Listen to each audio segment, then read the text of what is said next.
This is Paddington Central Hospital. And we'd like you to meet a very, very game lady indeed. Irene here suffers from a very little-known disease called Johnson's syndrome. I first realised I had it about 5 years ago. And obviously, recently, it's been impossible for me to live at home. It's okay. Carry on. It leaves me very tired all the time and in constant need of care. Which is why here at Paddington they've actually set up this special intensive care unit. But intensive care is very expensive. Johnson's syndrome is debilitating and...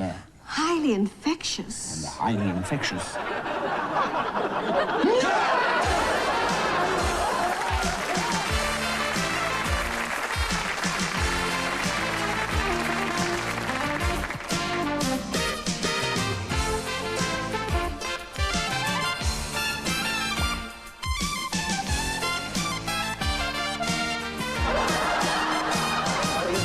Figures. Okay, fine. Well, I'll try and do what I can. It's impossible for me to operate if I haven't got the right figures. One way or the other. You promised me that I could have those figures. It seems to but me I need them now. All right, here they are.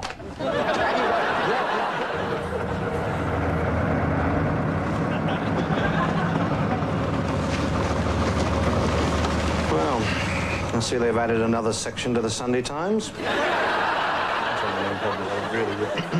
main asset of the company tied up a problem. I mean, the whole notion that the interest rates are going to remain static is... No! Is there a problem, isn't it? I want a white plate! No, not this white plate, that white plate! I see, sir. No! My plate! Why don't you have this plate, sir? No, I want a white plate! This is exactly identical to his plate, sir. It is the same in every regard. It is...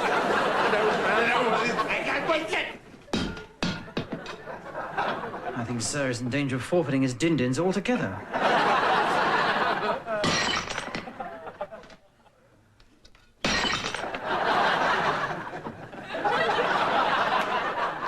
That's made both of you very happy. May I suggest that you either eat off these white plates, or there'll be no lunch at all? So you think the trade figures are going to remain static, yeah? Yes, although I don't think you'll make a move, even if they did change, to be quite honest. But there's a lot riding on the whole credit squeeze altogether. Is there something wrong, sir? The sauce! Is the sauce too hot for you, sir? Too cold? What is the sauce, sir? You put it on the top of the meat! You don't want the sauce on top of your steak, sir. Look, sir, I'll scrape it off and put it on the side. I want some more! No. You put it on the peas now! Right. Either you eat up everything that is in front of you, or there will be no pudding for anyone. I want it. No pudding whatsoever. On the chips. There'll be no creme brulee armagnac aux framboises for either of you. Well, I don't think they're going to beat inflation anyway. Not while the dollar is still strengthening. So you're not going to have a share issue at Malacare, then? What about you at Cowngate?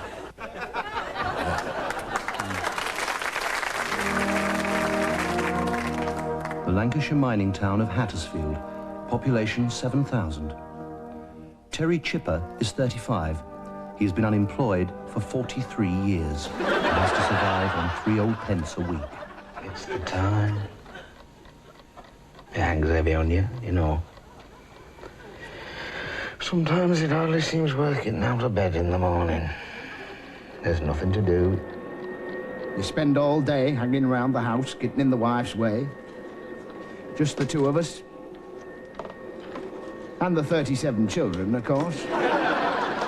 Well, you do what you can, you know. You fill in job application forms and take them down to Job Centre, but there was only one job available last month. That was as an application form sorted down at the Job Centre. Had 7,000 applications and they gave it to a southerner. Things are different in Upper Flymo in Buckinghamshire. The grass is definitely greener for those in the prosperous south. Daisy has been a fully employed cow all her life. She owns her own field, and her take-home pay is $30,000 a year plus overtime and owns her company car. She takes regular holidays in the Algarve. Thank you. Right. Daisy and Terry have agreed to take part in an experiment. For the next 2 weeks, they are going to swap places. The Chippers are frankly surprised by the quality of life as led by an average southern cow. Look at that. It's a shed. Oh, it's lovely. Aye. It's a bit of all right, isn't it? Yeah. Oh, look at that grass and all. They're not short of a bit of space, are they? Meanwhile, back in Hattersfield, Daisy was not finding it easy. After Quadruped's life in prosperous Buckinghamshire, the cramped Chipper environment was proving difficult to adjust to. And Terry... Well, I'm nervous, you know, but I'm just pleased to be back doing something. Good luck, man.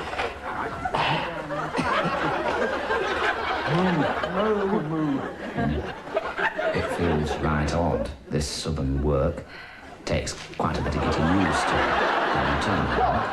Just think of the thousands of my mates back in Hattersfield that give their eye. Think to be doing what I'm doing now. Down at the non-working men's club, our southerner is discovering the reality of life on the scrap heap. In a rash moment, Daisy blows her entire year's benefit on a gallon of Mackerson. Well, I think the worst thing is having to go back again after 2 weeks is over. There's no doubt it's better down here. No doubt. I mean, we had a spot of bother when after us and kids were taken away to Knacker's yard, but we can't. We did. I feel I'm as good as these lassies. I do. You know, I mean, I can chew the cud. I can scratch me back on a thorn bush. I can lie down in a cow pad. And it's better than doing naught, isn't it? Are you all right? I think I'm in love. Oh, no. Oh, yeah? What are the symptoms? Oh, I find myself sitting, staring into space for hours on end. I can't concentrate on anything, you know. Yeah, but what are the symptoms of being in love? I mean, you're like that all the time, aren't you? No, I mean, you know what it's like.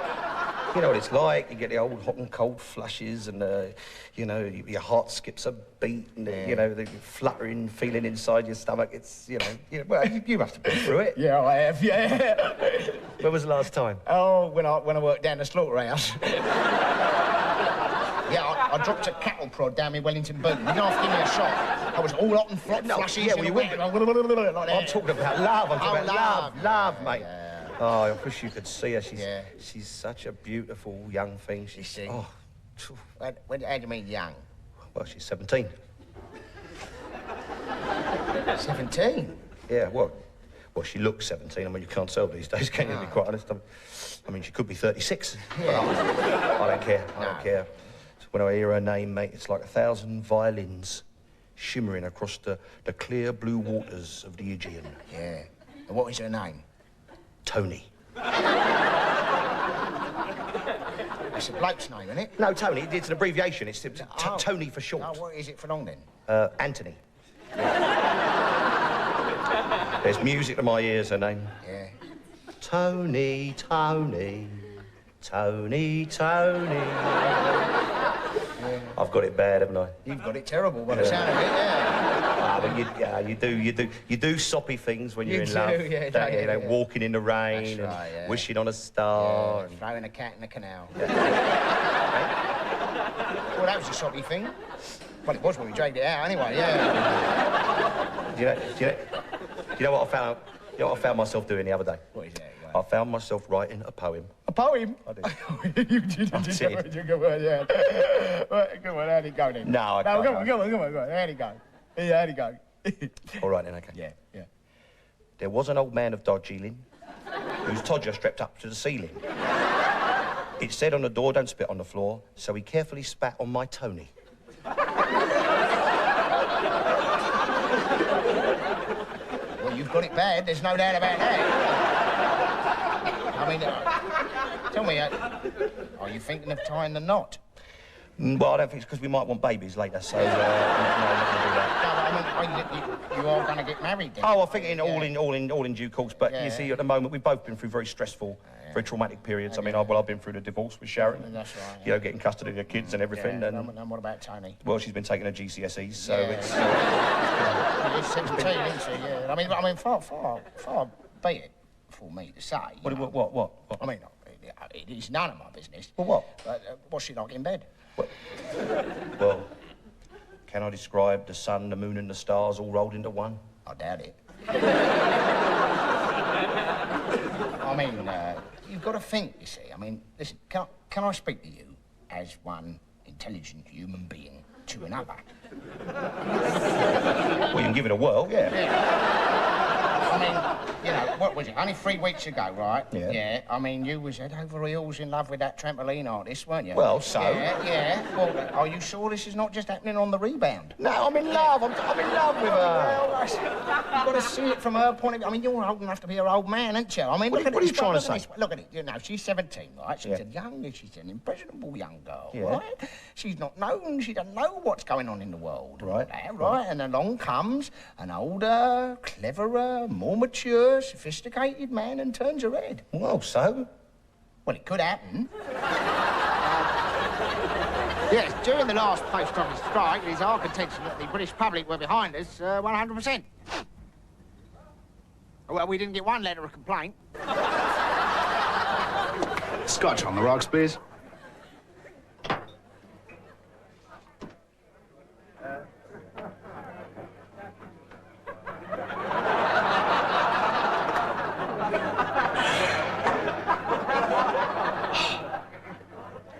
Thank you very much.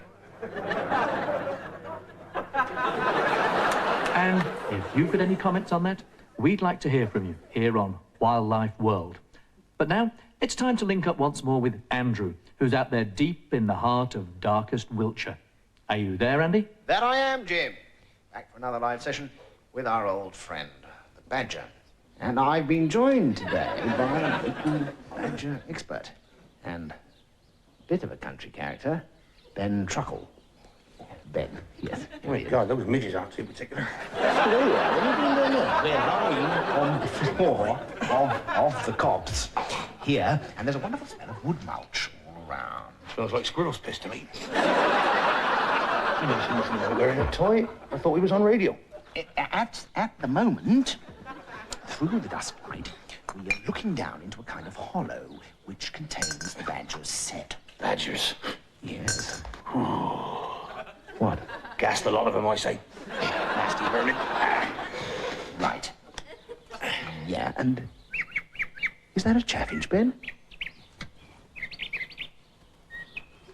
Well, I think it is. And then there on the left, there's a beautiful haze of bluebells underneath the trees. It's a crocodile.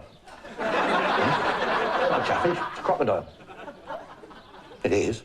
And as I was saying, there's a beautiful haze of bluebells underneath the trees. I was only kidding. Which is probably why they call it bluebell wood. No, they don't. But getting back to the badgers, They call it crocodile wood. it's very rare to see a badger during the daylight hours. There's one. There's one over there. What? Look, a badger. That's a big one and all. Well, I don't see it. Look over there by that tree. Must be about, 6 foot tall. What? Oh, no. Oh, no, he's on his hind legs. You know what that means, don't you? No, I don't. It means he's going to attack. Yes. Here he comes. Oh, dear. Boom. Boom. Blimey, yes, he is a big one, all right. Boom, boom, boom. Oh, no, I think he's seen us. Boom, boom. He's seen us. Oh, my God. You better run away and hide while you can. Boom. You have to tackle me, Mr. Badger. Yes, boom. I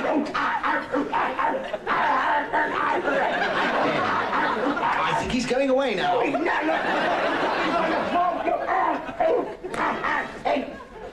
Hey. Ben. Ben. Ben. Well,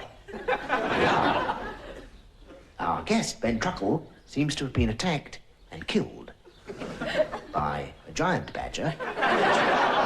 Away now.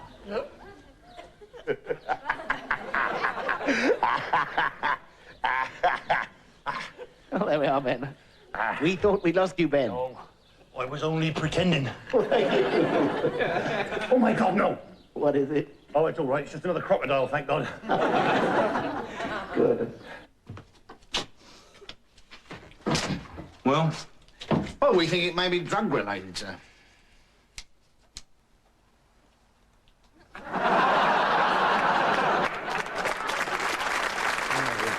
One of the most encouraging things about this series has been the number of viewers' letters that we've been receiving. Yes, it's certainly encouraging to know that at least some of our audience can write. Indeed it is, Really, yeah. one way or another. There's a fantastic letter here, which I've got from Mr. Simmons, or perhaps I should say Sergeant Simmons, who says, Dear Mel, something hilarious happened to me. We were meant to be going on TA manoeuvres to Catterick in Yorkshire, but instead we went to Kettering in the Midlands by mistake.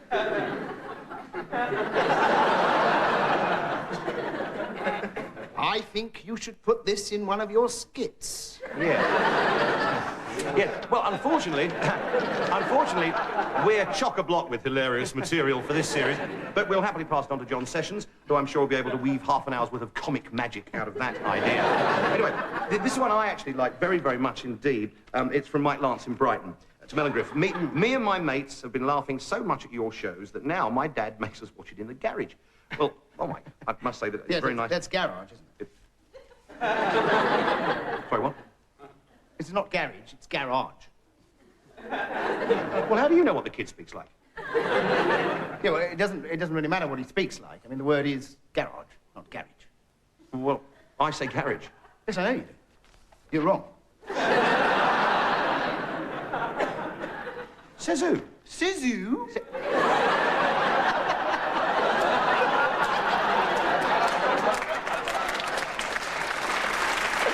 Oh, yes. Oh, no. Come along. Give us an old blast on your old scissor, or I should come... Pardon? No, I think I can manage to get the garage in the carriage. Are you implying that I speak like that? Yes. Well, it's not a million miles away, is it? What? Are you saying that I speak badly? No.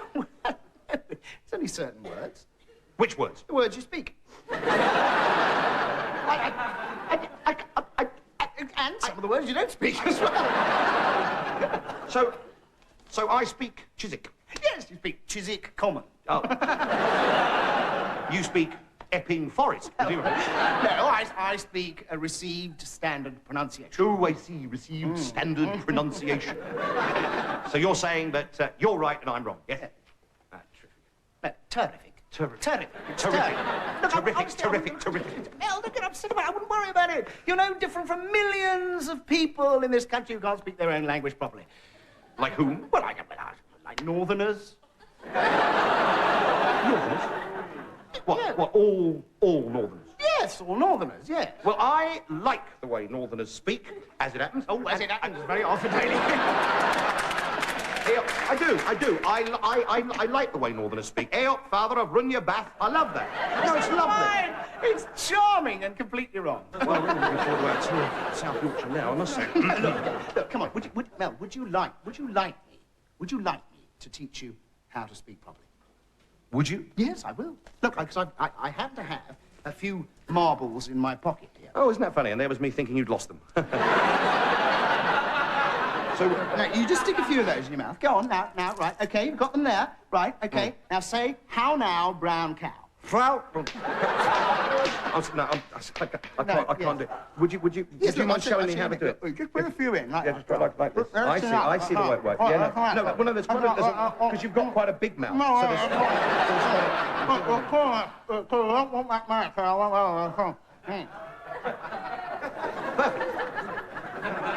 You know, I could listen to him like that all night.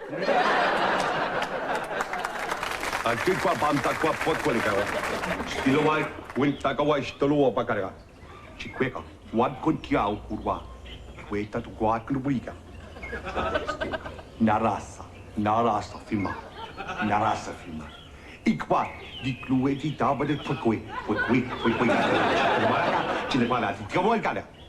Purcatite. Tu. Cizado, Puebla, Pico. Che le guarda. Melo, guarda, si coi tara. Sturca che quella attacca le BBC. Qua. Sturca che vai, gli quanto di gatto stinga, messaggina bottle, ma che tu guarda che qua.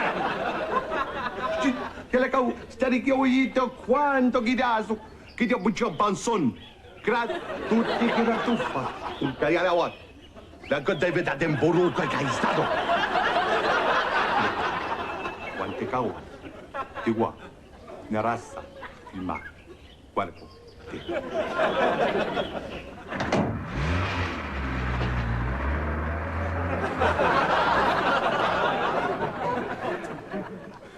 So they wanted to redecorate, of course, and I said, well, I must have some plants. I like plants. I want a bit of tropical, you know, the greenery is very relaxing.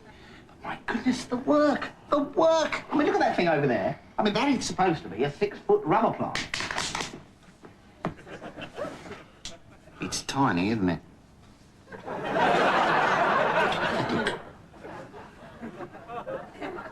Gosh, mate, it's an embarrassment, isn't it?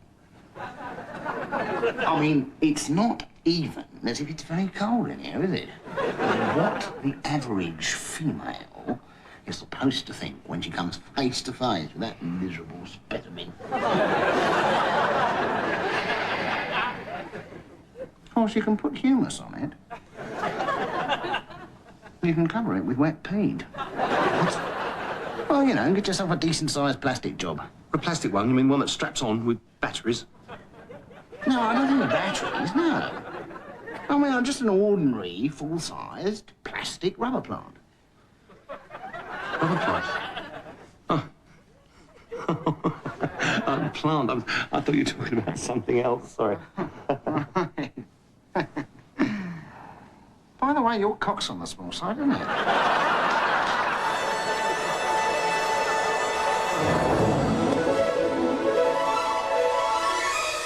Olympus, luxurious home of ancient Greece's first family, the gods. Starring Morgan Bottoms as Aphrodite, goddess of love and lover of gods. Patrick Mahogany as Minos, king of Crete. The producer's children as Hephaestus and Hebe, and the producer's chiropodist as the children's nurse. Meryl Catty as Hera, troubled queen of Olympus, and Charlton Wigg as her husband Zeus, in all his many forms.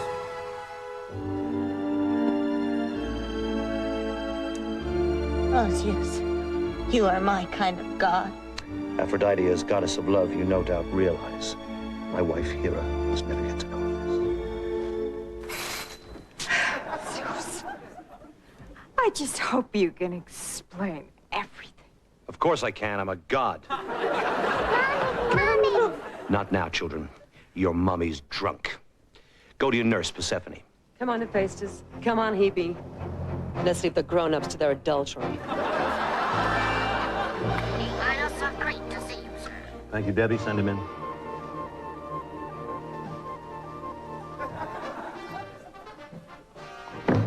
Minos. Glad you could make it. A drink? You know Aphrodite, the goddess of love. Great Zeus. I came from Crete as soon as I could. No thanks. Hello, Aphrodite. Aphrodite has some disturbing news for you. As you know, your wife is expecting a child. Go on. According to the oracle, you are not the father.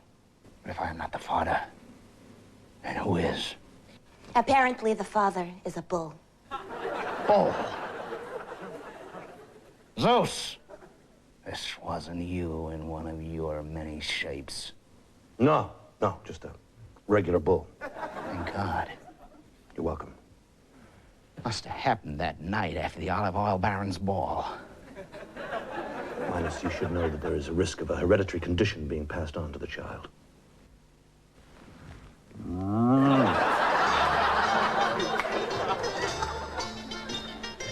Why, Mrs. Zeus, what a pleasant surprise. Aphrodite, love goddess you may be, but do I have to remind you that you are a guest here in Olympus? So keep your hands off my husband Zeus in future. My future is in the lap of the gods. Why, you little tramp! Ow! Oh!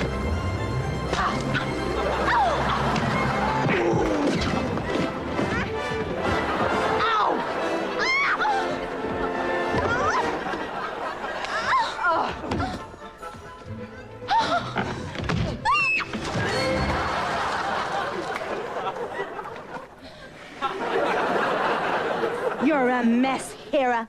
You can't blame your husband for playing around. After all, he's in great shape. In fact, several great shape. Listen to me, Aphrodite, and listen to me good. Your lies are not about to destroy my marriage. Not tonight's youth.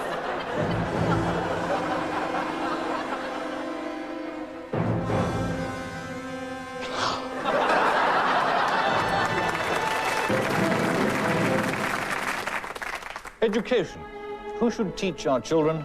What should they teach? Should teachers earn more? Should they work harder? Should they wear those little leather patches on their elbows? What do we think? I've been a teacher, as you probably know. Yes, yeah, we probably do. For 5 years, I taught children in a deprived area. Yes, well, they would be deprived if you were teaching them, darling. Look, I do take offence at that. I do. It's all right. No, I I'm really sure he do. was It's only very easy just to joking. sit there and actually say, I hear what. Yes, but I hear what you're saying, darling, because you're screeching at me again. What I'm saying is that teachers are to blame. They're not stretching the kids enough. I know, but you can't put little children on the rack. Well, why on earth not? It never did me any harm. I mean, when I was a skunk at Bishop Fetters, I was regularly tortured by the people. I'm sorry, but this is exactly what you'd expect from somebody who's been in one of these elitist public schools, where you have servants running around after you. Fags, you mean? Fags, that's right, Yeah. fags. I think at my school, a fag was something you had behind the bicycle shed. Yes, that was true at my school as well, yeah. this government wants to create a nation of automatons. Oh, shut Please, can I interrupt there? 'Cause I think this is very interesting. So carry on. Look, I went, shut up, I went to the University of Life. Did you? I applied to the University of Life. They never wrote back. No, what? You know, there are kids now coming out of the University at Telford with honours degrees in finger painting. And I tell you, my reasons why there is all this sex education. That's absolutely now, what right. is it all about? Well, evidently, the man puts his thingy inside the lady. I know that. Yes, but without it, how are we going to understand the plight of the single gay couple living in a high-rise flat in Hackney? Who cares? But, I mean, is it really necessary to teach our children that homosexuality is a good thing? Surely they can find it out for themselves, can't they? I said I interviewed a young fellow in my lab the other day, right? And he didn't know that there was a B in the word doubt. Oh, dear. No, and he's been to Oxford University. Is there a B in doubt? Yes, there is. Oh, whereabouts is that? After the U. Yes, but, I mean, surely this is all down to Latin, isn't it? Oh, yes, absolutely. There's no dubot about it. That's right.